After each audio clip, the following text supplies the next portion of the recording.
Začeli bomo s predstavitvijo položaja pridelave in predelave hrane v verigi preskrbe s hrano.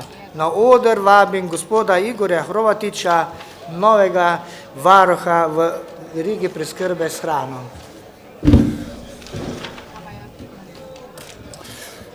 Lep pozdrav, hvala lepa za povabilo. Tisti predlog dr. Kuharja o enem kozarčku je še malo dobil, se je malo multipliciral, tako da zgleda, da je teh kozarčkov postalo malo več, ampak ne glede na to. Moja naloga je, da v bistvu nekako predstavim položaj pridelave in predelave v verigi preskrbe s hrano. Kot, bom rekel, varuh odnosov v verigi preskrbe s hrano, položaj, katerega sem pač bil strani vlade imenovan konec decembra lanskega leta. Moja predstavitev oziroma svojo predstavitev sem si nekako zamislil v 3 sklopih. Najprej en tak zelo hiter prehod, mogoče ta splošni del o sami verigi in pa varuhu. V drugem delu se bom malo navezal oziroma nadaljeval tom, kjer je končal dr. Kuhar, na malo drugačen način, z podatki, ki so tudi zbrani na nekoliko drugačen način.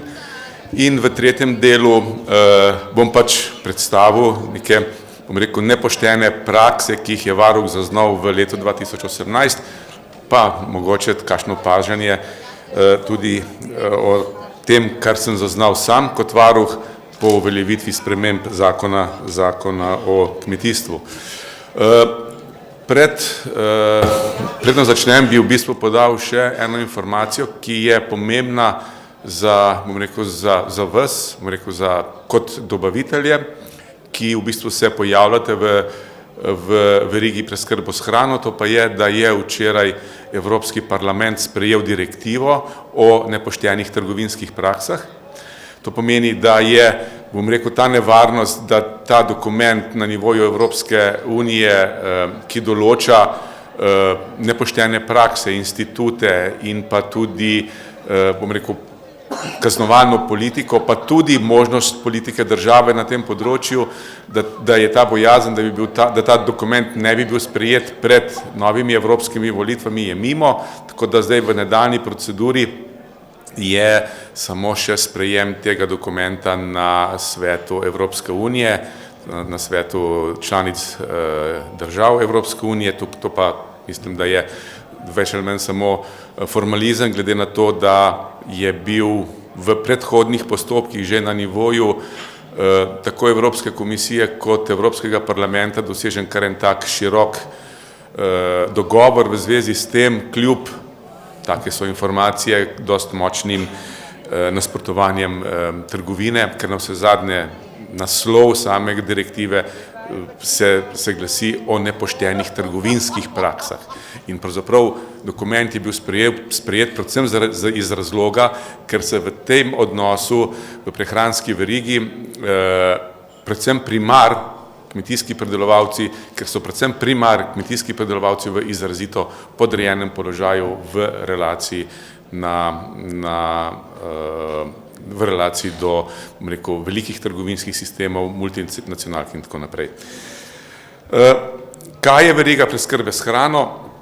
V bistvu to je celotna veriga od primara do potrošnikov, ki vključuje prirejo, predelavo, distribucijo, veleprodajo oziroma tudi maloprodajo, do končnega potrošnika, ki je trajnostno naravnana. Sicer dr. Kuhar je omenil, da ta ekosistemski del za njega ni toliko pomemben oziroma da ni pomemben, da je tukaj biznis, vendar tudi recimo, da poznamo trajnostni biznis, saj s svojim obstojem in delovanjem vpliva na gospodarstvo, zdravje in pa okolje. In pravzaprav iz tega razloga se je v Sloveniji vzpostavil ta institut varuha odnosov v verigi preskrbe s hrano.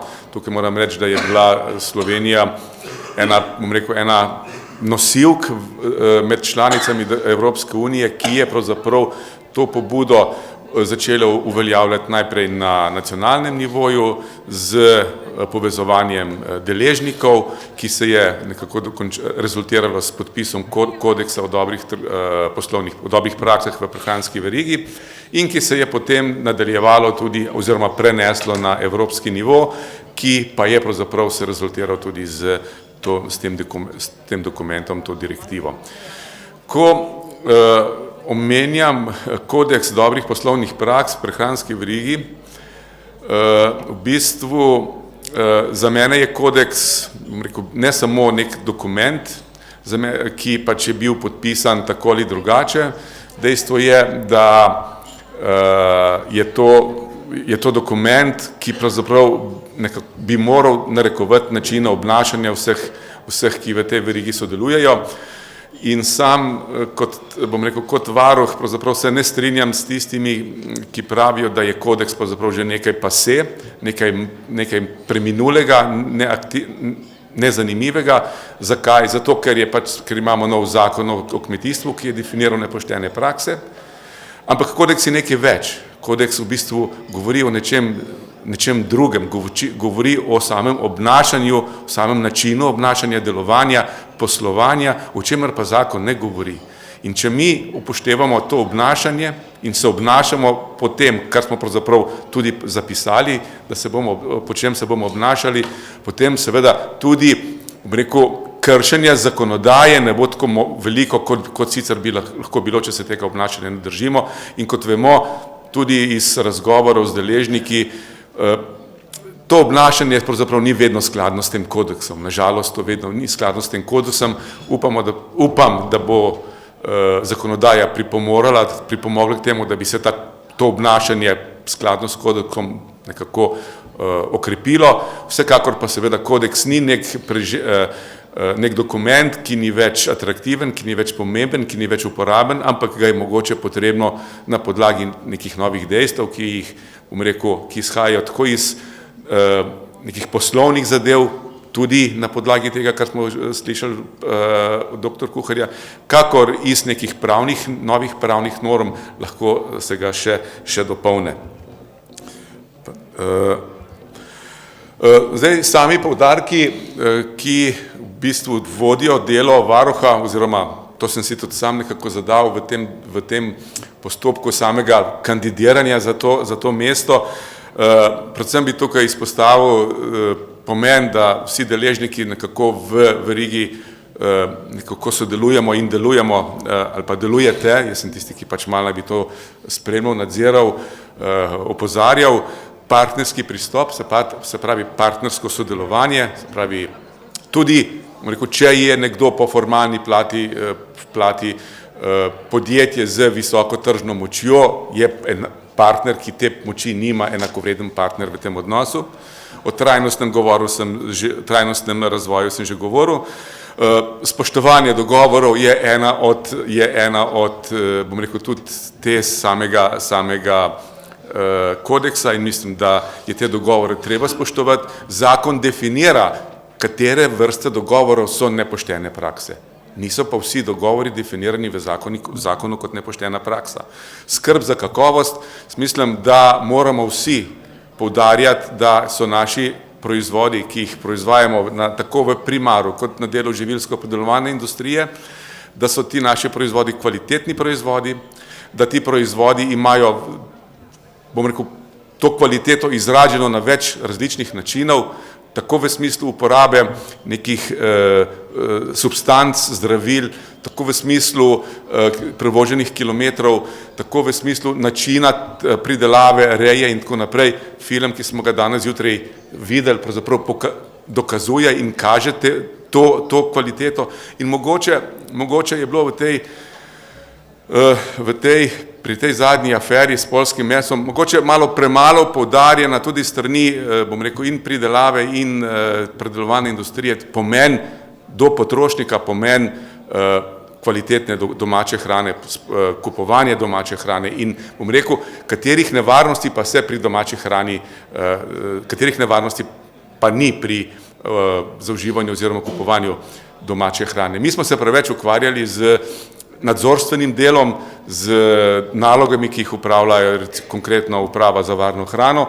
Jaz sem prepričan, da je ta inštitucija svoje naloge naredila, da so se stvari odkrile, vendar mogoče smo mi to zadevo zamudili kot neko izgubljeno priložnost. Izogibanje do sedaj evidentiranih nepoštenih praks, to v bistvu se je z uveljavitvijo zakona malo spremenilo, zdaj pač imamo določene nepoštene prakse, ki se jih je potrebno izogibati. Tukaj pravzaprav je naloga varuha, da na te prakse opozarja, je pa tudi naloga varuha, da pravzaprav te nepoštene prakse, ki se pojavljajo oziroma do katerih ugotovitev pride, prenese tudi na inštitucijo, ki je inštitucija za sankcioniranje, to pa je Agencija za varstvo konkurence in ona pravzaprav je tista, ki pravzaprav sproži nadaljnji postopek samih sankcij ali pa zadevo tudi zavrže. Zdaj tukaj bi, kar se tiče same Agencije za varstvo konkurence, bi povedal, mogoče to vas zanima, da je agencija tik pred tem, da bo za področje odnosov v prehranski verigi zaposlila dve zaposlitvi, se pravi dva človeka, ki bosta dejansko dela samo na tem delu in pravzaprav spremljala, kaj se dogaja med trgovino oziroma, če govorim, med kupcem in dobaviteljem, ker lahko, v enem delu ste tudi zadruge kupci, ste dobavitelji, živilsko-predelovalna industrija, v enem delu kupec, ko kupuje od primara in je seveda tudi dobavitelj, ko je v trgovini in ko prodaja trgovini in seveda v teh odnosih bo poleg varuha seveda tudi agencija imela dva zaposlena, ki bosta delala na tem delu in seveda speljevala postopek do samih sankcij. Upoštevanje neto cene, ta zadeva je bila zapisana tudi v samem kodeksu. Nekako se to določilo različno prijema v različnih trgovskih verigah. Imamo trgovske verige, ki pač to določilo 100% sprejemajo, imamo pa trgovske verige, ki tega ne sprejemajo in pravzaprav v obliki nekih dodatkov v pogodbah ali dodatnih členov v pogodbah ali pa aneksov k pogodbam te zadeve potem nalagajo na breme dobavitelja, kar pa je pravzaprav tudi skladno z zakonom o spremembi zakona o kmetijstvu nepoštena praksa. Poleg tega je, naloga varuha predvsem tudi promocija lokalno pridelane kakovostne hrane. Naloga varuha je tudi nekako vnašanje dobrih praks, tako iz tujine kot iz domačih logov v samo verigo. Ko sem v začetku pa omenil samo direktivo o nepoštenih praksah, pa je pravzaprav tudi ena od nalog Evropske komisije, da združuje institute držav članic, ki so zadolženi za spremljanje nepoštenih praks, ravno zato, da pravzaprav tudi te izkušnje, ravno z namenom, da se izkušnje, do katerih se prihaja v posameznih državah članicah, izmenjajo in da se pravzaprav sistem čim bolj homogenizira. No, v nadaljevanju, sem rekel, pa bom predstavil neke rezultate, sicer je to še nedokončna verzija, vendar zbral sem nekaj zadev, za katere lahko rečem, da kar držijo, ni pa še dokončna naloga, ki je bila speljana v jeseni lanskega leta na pobudo varuha. To pa je pravzaprav spremljanje nekih promocijskih aktivnosti trgovinskih verig. Zdaj, to spremljanje je trajalo dobre 3 mesece v jesenskem obdobju lanskega leta. Dogajalo, rezultati, ki jih bom predstavil, so rezultati aktivnosti, ki so bile ugotovljene v trgovini.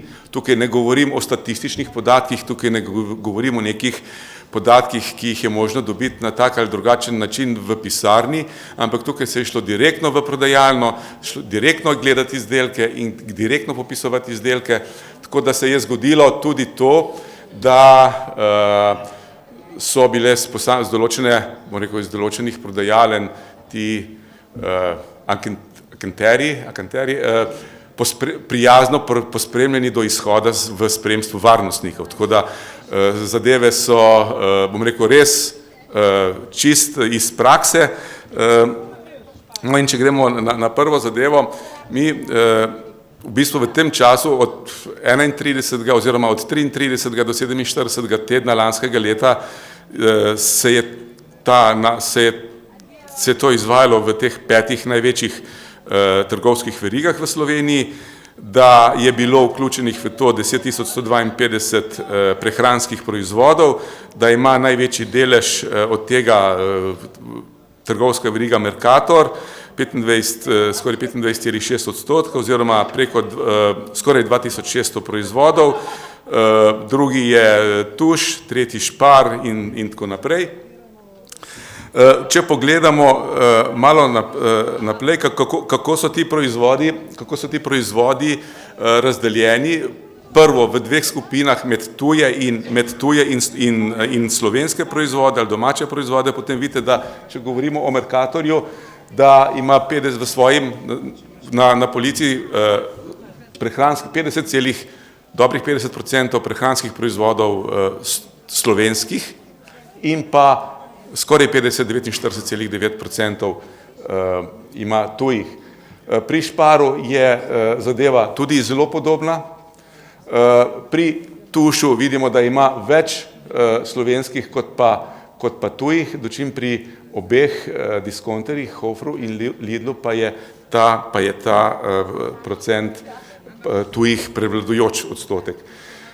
Ko pogledamo še malo bolj natančno desni graf, kaj je, bom rekel, kako je razdeljeno slovensko. Se pravi slovensko kot slovensko,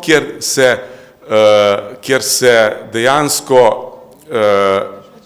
gleda samo dobavitelja, da je iz Slovenije, ne glede na samo poreklo, in pa kjer je v bistvu napis iz Slovenije, ki v bistvu ne gleda dobavitelja, ampak gleda poreklo iz Slovenije, in potem vidimo, da je v tej strukturi slovenski, da so po posameznih trgovskih verigah razlike, generalno razlike, in vidimo, da ima Mercator v tem slovenskem deležu pretežni del izdelkov, ki izhajajo iz slovenskih dobaviteljev, ni pa nujno, da so ti proizvodi, da imajo tudi poreklo slovensko, da je podobno, celo malo več je temu pri Šparu, da je pri Tušu zadeva obrnjena in da je recimo pri diskonterjih pravzaprav poudarek porekla zelo močan, ne glede, kdo je dobavitelj, da je poudarek porekla slovensko dost prisoten. No, če to pogledamo na 3, jaz sem to v bistvu zdaj pripravil za 3 področja. Področje mesa in mesnih izdelkov, področje mleka in mlečnih izdelkov in pa področje sadja in zelenjave. Ko pogledamo kaj pomeni slovenski napis, to je jasen zapis, da gre za prehranski proizvod slovenskega porekla, vključno s proizvodi, ki se kot takšni tržijo pod blagovno znamko, trgovinsko blagovno znamko ali proizvajalčevo blagovno znamko, in tudi vključeni so proizvodi, ki imajo znak IK. Kaj pomeni slovensko? To so proizvodi slovenskih dobaviteljev, ne glede na poreklo, in kaj je tuje? Pod tuje je smatrano vse, kar ni slovensko, oziroma vse, iz česar ni bilo možno opredeliti oznake, ali je tuje ali je slovensko, se pravi, da je brez oznake. In če pogledamo najprej oba diskonterja, pogledajte, ima v svojem delu na področju mesa in mesnih izdelkov približno nekaj manj kot 46% proizvodov, ki so tujega izvora, in imajo več kot 51,6% proizvodov, ki nosijo nek znak porekla Slovenije. Ne glede, vemo pa, da tako Lidl kot Hofer prodajata veliko svojih proizvodov in da je njihova politika takšna v okviru svojih trgovinskih blagovnih znak. To pomeni, da se v slovenskem prostoru na nivoju pridelave nekaj dogaja in da tudi tisto, kar je bilo prej povedano, da dejansko odteka naša surovina tudi v tujino, tujim dobaviteljem, ki se potem vrača nazaj in se seveda v teh diskonterjih promovira na tak način. Ko govorimo in vidimo, da je tukaj pri Hofru ta procent 64%, jaz sem bil presenečen nad tako velikim deležem. Ko govorimo o teh naših treh, potem vidimo, da v bistvu tuš pravzaprav v njegovem deležu prevladujejo proizvodi, ki imajo znano poreklo iz Slovenije. Da pa pri Šparu prevladujejo proizvodi, ki imajo dobavitelja iz Slovenije. Da pa je pri Mercatorju pravzaprav tukaj relativno zelo mehna razlika med tem. Ampak, če pogledamo pa v strukturi, pa ta delež na področju mesa in mesnih izdelkov prevladuje nad tujimi proizvodi v tem delu. In tukaj tukaj lahko povem, da je bom rekel, politika teh diskonterjev usmerjena ravno v smer, da ohranjajo svoje blagovne znamke, da zelo omejeno spuščajo na svoje police druge, bom rekel, proizvajalčeve blagovne znamke, to mora izhajati iz potreb potrošnikov in da pravzaprav gradijo svojo blagovno znamko na poreklo iz Slovenije, kar je pravzaprav tudi zanimivo.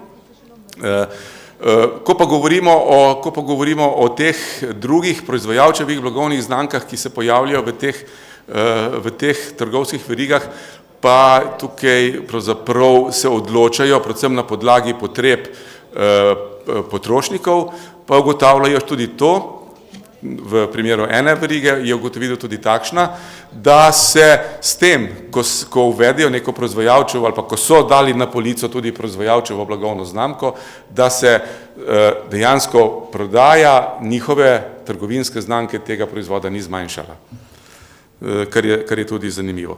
Če pogledamo pri mleku in mlečnih izdelkih, potem vidimo, da je recimo pri Lidlu izrazito fokusiran na proizvode, ki prihajajo iz tujine in nekako ne gleda na poreklo Slovenije, niti nima dobaviteljev, niti nima slovenskih dobaviteljev mleka in mlečnih proizvodov, da pa, bom rekel, ima določen procent proizvodov, ki pa nosijo poreklo iz Slovenije. Zanimivo, ne? Da je pri Hofru dejansko podobno, s tem, da so te zadeve malo manjše, da v bistvu tuš ima kar velik procent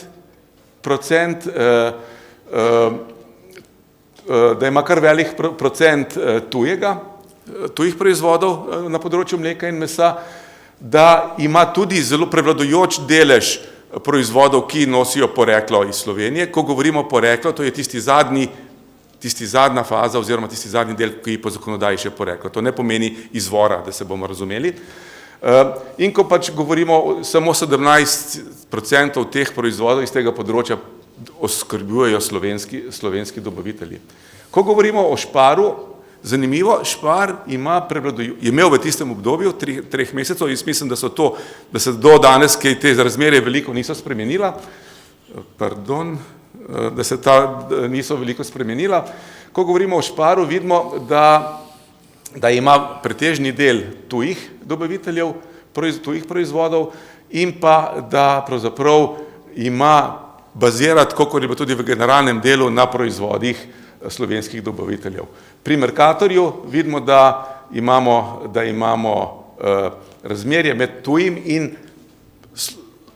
proizvodi s slovenskim poreklom, da imamo kar približno enako zadevo. Če pogledam še sadje in zelenjava, tukaj so stvari čist drugačne, prevladuje pri, bom rekel, tuji dobavitelji, tako pri Hofru, pri Lidlu, pri Tušu, pri Mercatorju, recimo pri Šparu je ta slovenski napis se takrat ugotovil kot velik, se pravi, pri Šparu je proizvodov sadja in zelenjave s poreklom približno 54%, dobaviteljev skoraj ni slovenskih proizvodov, zdaj kaj to pomeni, je tudi vprašanje, in pa seveda, ko govorimo o tujih dobaviteljih teh toliko.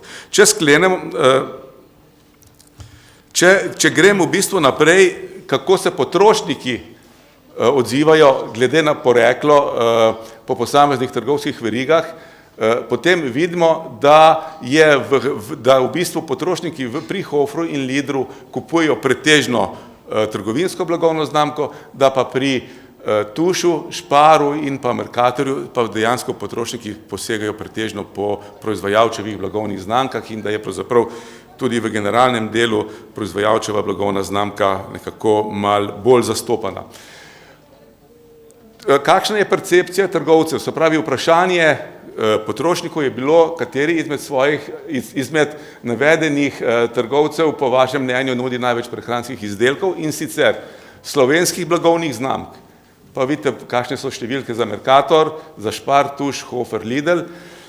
Slovensko poreklo, Mercator, Spar, Tuš, Hofer, Lidl in pa po primernih cenah, pogledajte številke, obratne se Mercator, Spar, Tuš, Hofer, Lidl. Kar mene skrbi, predvsem v teh dveh, je ta sivi del, ne vem oziroma težko določim, se pravi 21 oziroma 24% potrošnikov ne ve ali pa ne pozna blagovnih znamk oziroma ne ve, kaj je to slovensko poreklo in to ni majhen procent in mislim, da tukaj je naloga vseh, da v bistvu tudi da to sivo cono zmanjšamo, no, če sem malo bolj slikovit. Nekaj ugotovitev iz vsega tega, se pravi, lahko rečemo, da je povečan delež promocije prehranskih izdelkov slovenskega porekla v vseh trgovinskih verigah. Se pravi, politika trgovskih verig sledi potrošniku in se temu zelo hitro prilagaja. Mi vemo, da se, bom rekel, da se dosti lažje sledi spremembam navad potrošnika strani trgovine, kot pa strani pridelovalca, ki so ti obrati dosti počasnejši. Intenzivnejša promocija poteka pri izdelkih, kjer je razvita živilsko-predelovalna industrija v Sloveniji. Se pravi, promocija tistih izdelkov je močna, kjer je v bistvu močna tudi živilsko-predelovalna industrija. Intenzivnejša promocija prehranskih izdelkov slovenskih dobaviteljev predvsem pri teh velikih trgovskih verigah, kot so Mercator, Spar in pa Tuš. Zanimiv je izredno velik delež izdelkov slovenskih dobaviteljev v Lidlu in pa Hoferju, kar v bistvu zgleda, da je to tudi politika teh trgovskih verig, in pa kar je tudi zanimivo, intenzivna promocija tujega sadja in zelenjave tudi v obdobju, ko je teh proizvodov dovolj od slovenskih dobaviteljev. To je bilo zaznano, to je težava in tukaj pravzaprav se že kar ta leta, odkar pravzaprav je tudi varuh, bomo rekel, bijajo težave, plat zvona strani dobaviteljev, da takrat, ko imamo svoje proizvode, pa trgovci pripeljajo s velike količine drugih proizvodov in s tem znižajo ceno. Vemo pa, da je slovenski trg majhen in mogoče že en šleper ali pa dva zruši neko cenovno razmerje ali pa neko pričakovano cenovno razmerje.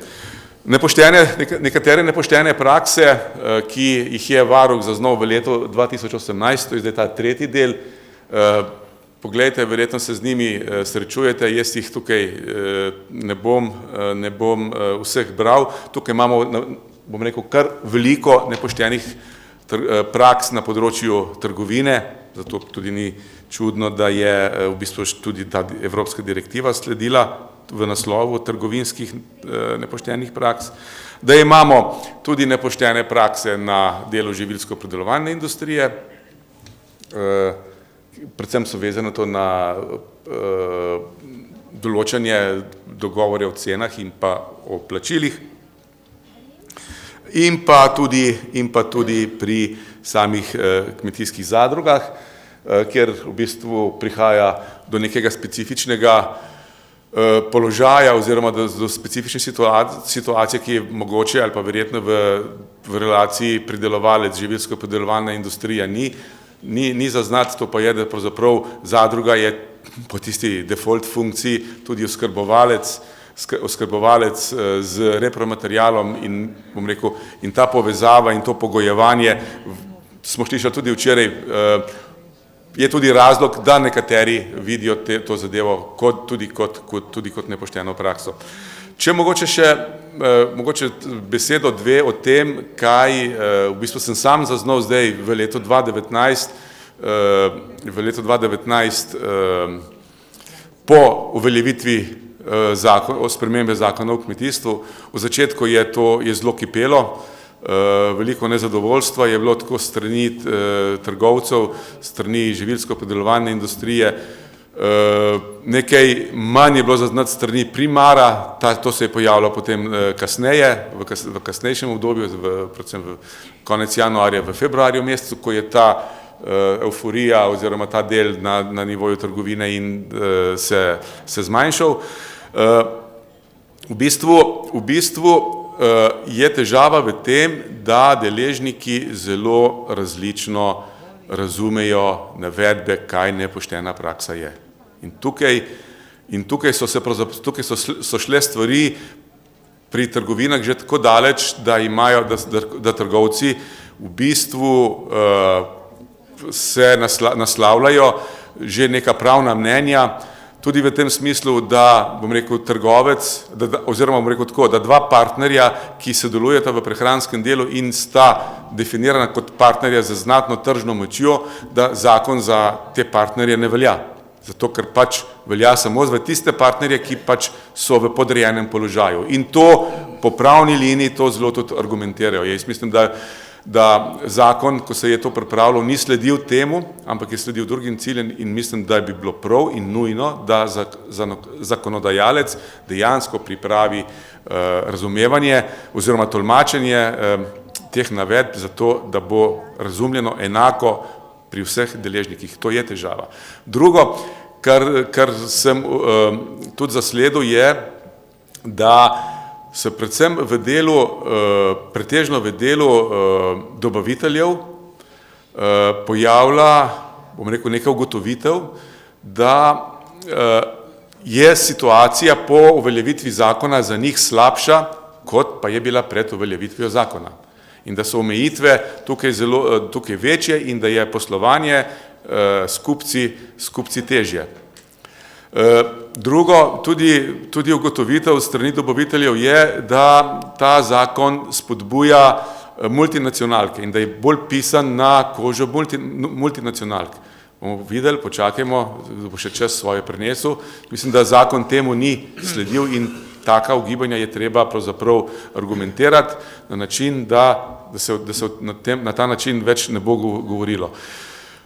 Zelo je izpostavljen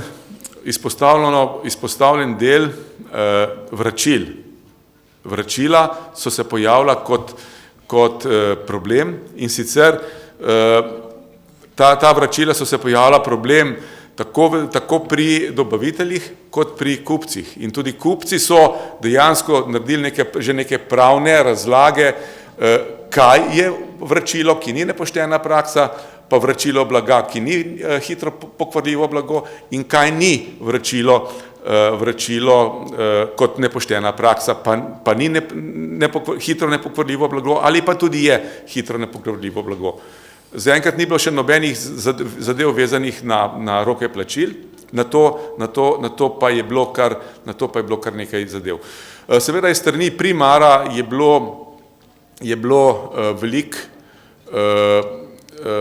velik pripomb, če hočete, ali pa pobud, da v februarju še ni sklenjenih pogodb in da pravzaprav se ne da planirati proizvodne, zato ker ni interesa strani trgovine, da bi do podpisa pogodb prišlo, zato ker si trgovina tudi določene zadeve vezano na obseg prometa, o katerim zakon govori, razlaga tudi na en svoj način. In to je še en od razlogov, zakaj bi bilo potrebno to tolmačenje tega narediti.